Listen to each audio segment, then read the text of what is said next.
So we talked about love being the greatest power to bring healness into, to heal our broken hearts.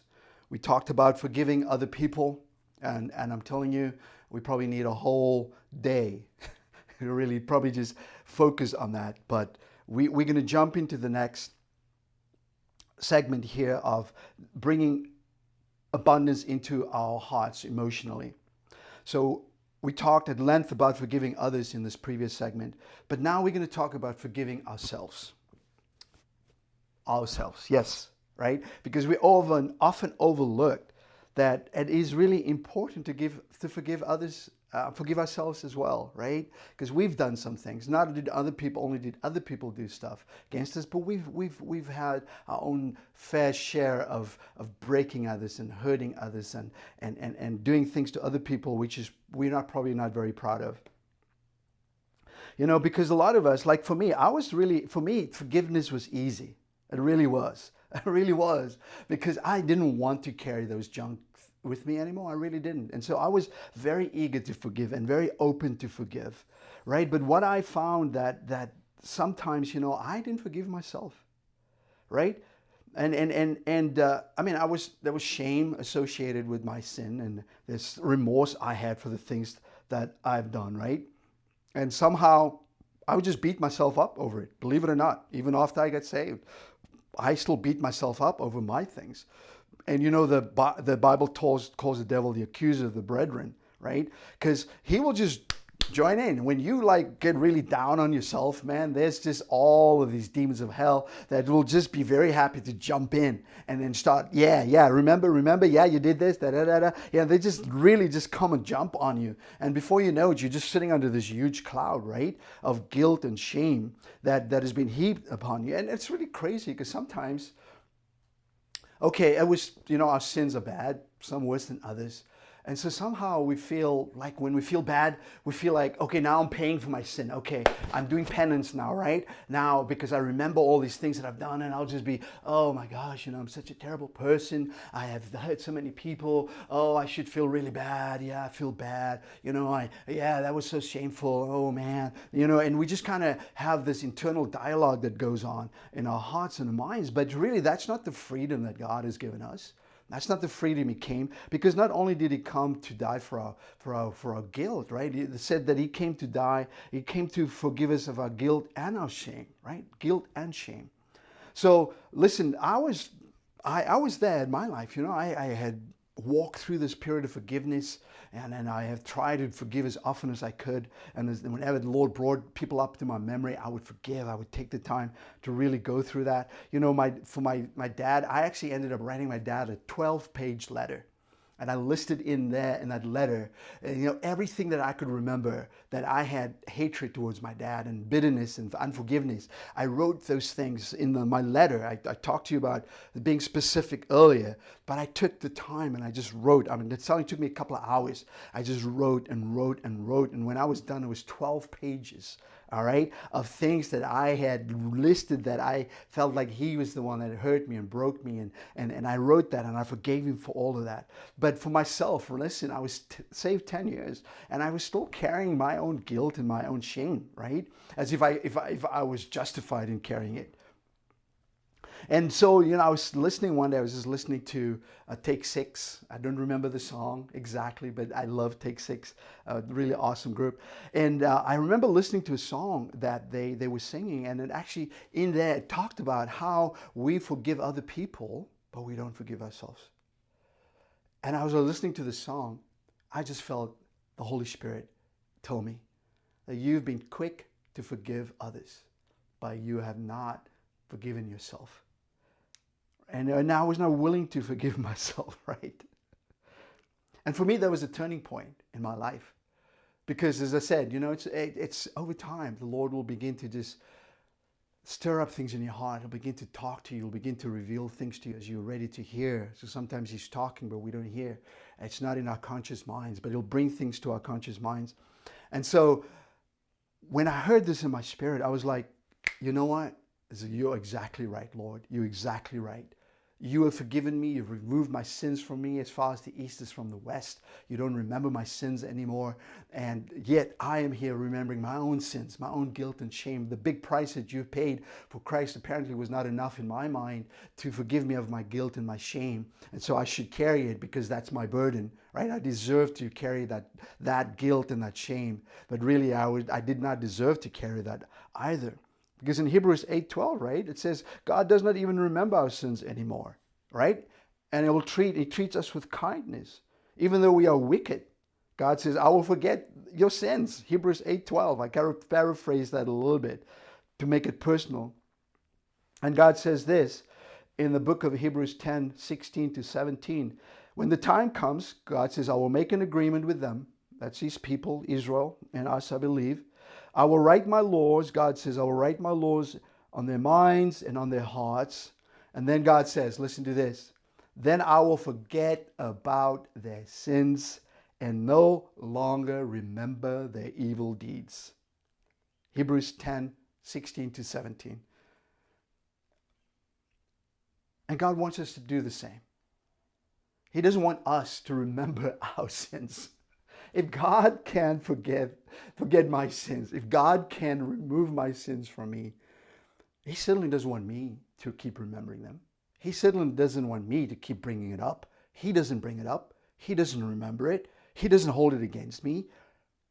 And certainly then I should get to that same place in my life where I can forget about it. I can move it off my life. And I can start just every time it comes back up to say, nope, nope. The blood of Jesus Christ has already washed me and have already cleansed me. I've already been forgiven. The price has already been paid for that sin, for that shame, for that guilt, that I will not take that. Listen, the devil would want to hang it on you, come with a little sin and hook it on you and say, okay, remember this. You say, yeah, I do remember, but I also remember what my Father says, that He had washed me and cleansed me of all unrighteousness, that He's removed my sins from me as far as the east is from the west. Right? Has He removed my transgressions from me? As high as the heavens are above the earth, so great is His love towards me. I am not going to take this junk upon me that's already been paid for. And so I am going to forgive myself, right? It's one of the gifts that God had given us, right? In addition to salvation. He gave us this forgiveness and allowed us to also not remember our sins and our lawless deeds, right? We are reminded three times, at least three times by the Apostle Paul in the book of Romans, that our shame has been done away with by the Lord. He says this in Romans 5:5. Now hope does not disappoint, because the love of God has been poured into our hearts by the Holy Spirit who He has given to us, right? The Holy Spirit who was given to us. In Romans 9:33, Paul says, as it is written, behold, I lay in Zion a stumbling stone, a rock of offense, and whoever believes on Him will not be put to shame. That's Romans 9:33.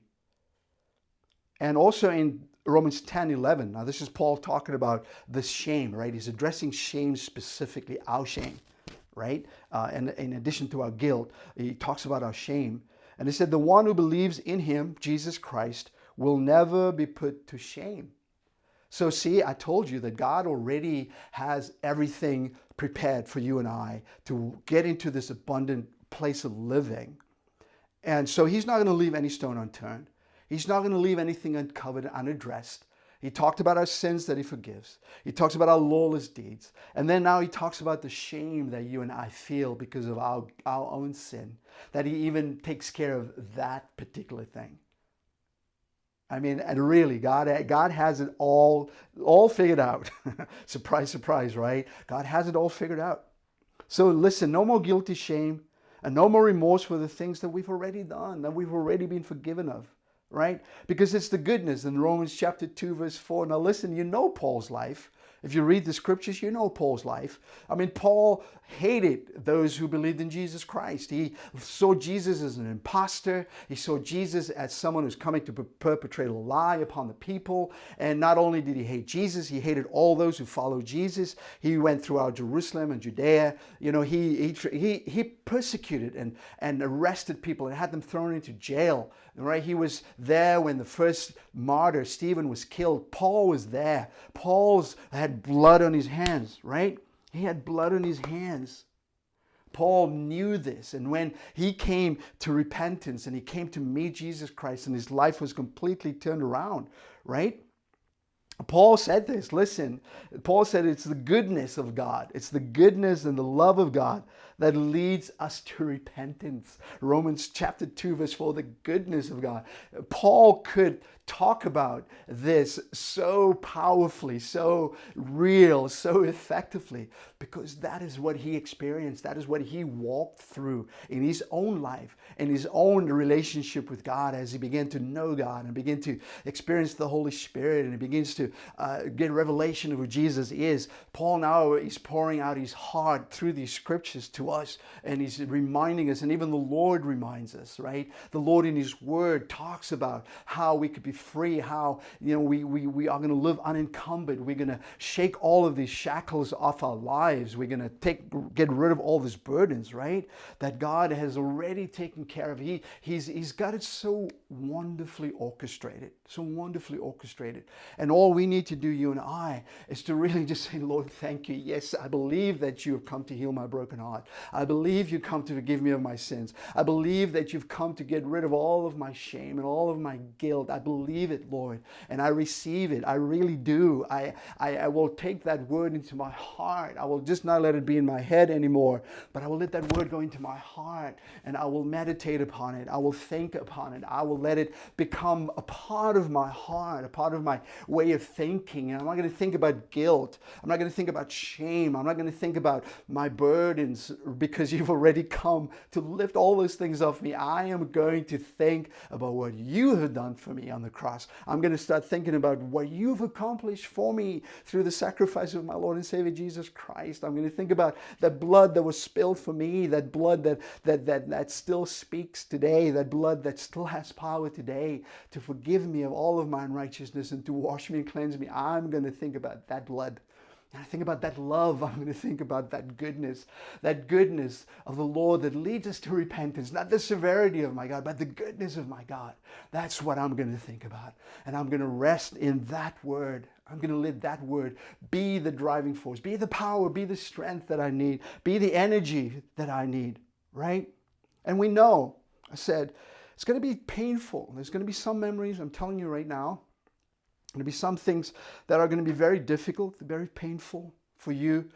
Think about, right? And I alluded to it earlier, but when I was sexually molested as a young boy by men and women, when I went through that period of forgiveness, I literally had to just say, Lord, I forgive X for sexually molesting me. I just had to name it. And today, there's no more shame. I don't feel shame about it anymore. I don't.